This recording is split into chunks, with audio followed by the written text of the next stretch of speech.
Hey, I'm Jasmine Guy, and you're watching MadameNoire. We are made by the struggles we choose. Oh, you okay? Well, I was offered the role of Ella Caldwell, who is a history teacher at Georgia A&M, which is a fictitious HBCU. Hillman, Mission, Georgia A&M.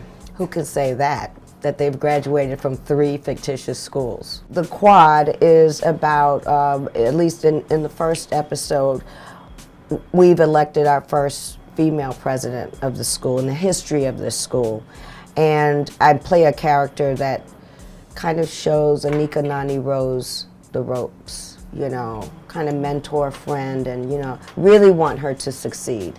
You know, I don't want her to just be a one-year president. So the tensions that she has to deal with, you know, coming in with a new job, but also facilitating her agenda causes a little friction. You know, she goes right for the hazing that was happening on the drum line. She goes for sexual assault that's going on campus. She hit some pretty heavy issues right up front.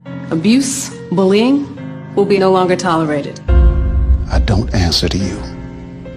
Well, you're comparing an hour drama to a 30-minute sitcom, number one, so there weren't any big football scenes on A Different World. So really what it reminds me of more is School Days, because now you've got a movie and the quad is basically shot like a movie. So we're you know, allowed outside and locations, and it has the energy of a School Days. Oh, and I look back over my career, I would have to say the most important things to me was dancing with the Alvin Ailey Company, Broadway when I did The Wiz in Chicago. I loved this show called Dead Like Me, which was a Showtime series. That was one of my favorite roles. We were reapers, so what happened after she died, she didn't cross over. She got stuck with the reapers. But basically we pulled souls before they were traumatized. But it was very clever and well written. I thought it was funny as hell. I loved doing it. It was a lot of fun. And it was, you know, a lot of why I loved that show was the writing. You know, it was just very smartly written. Roxy is more like my real personality. I really didn't even feel like I was acting on that show. I just felt like I would have said it like this. With Whitley, there was a conscious effort to be her. Yes, that's what acting is. But you know, really, it wasn't easy. No, do I wake up and talk like this all day? No, I don't. I have to think about it. Not my natural state. Meanwhile, if you saw Roxy, everybody that knew me was like, you ain't even doing nothing. My sister was like, you just like being able to curse on camera, because I curse a lot, and I never got to do that, you know, of course on A Different World, but Showtime was just like, go for it. Doctor, how do you propose I go to dinner with Dwayne without ripping him from limb to limb? Touchdown. Oh, I'd love to do a reboot. Yeah, I think it would be fun. And we all, you know, stay in touch and have a ball together, so I know it would be fun. And it's interesting to see where those characters would be 20 years later. My daughter said she showed it to me, but I don't remember. I didn't know what they were saying, but now I know what they're saying, bad and bougie, yeah. So Whitley's the epitome of bad and bougie.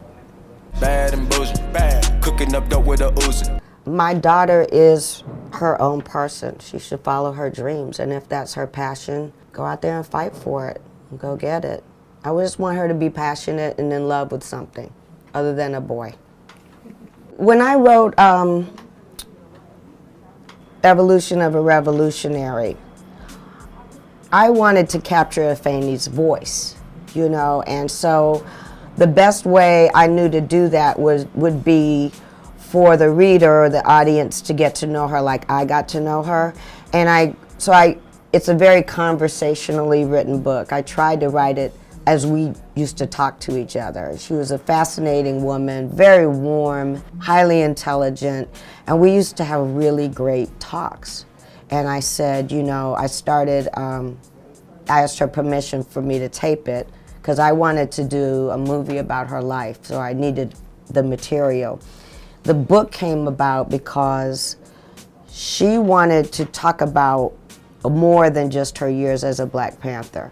I mean, her point to me, she was about 48 when I met her, was that, you know, you're talking about my life from 19 to 21.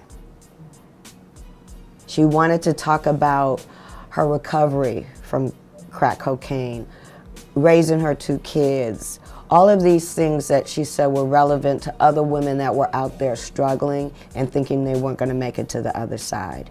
And so that was the main purpose of the book, and I think we fulfilled that. Tupac was very much like what everyone saw. It wasn't like, you know, he acted one way in front of people and another way. I think probably what people didn't see about Tupac was how thoughtful he was. He thought about things, was very intelligent, and I found him to be a great actor. I was hoping, you know, to really see his movie career soar.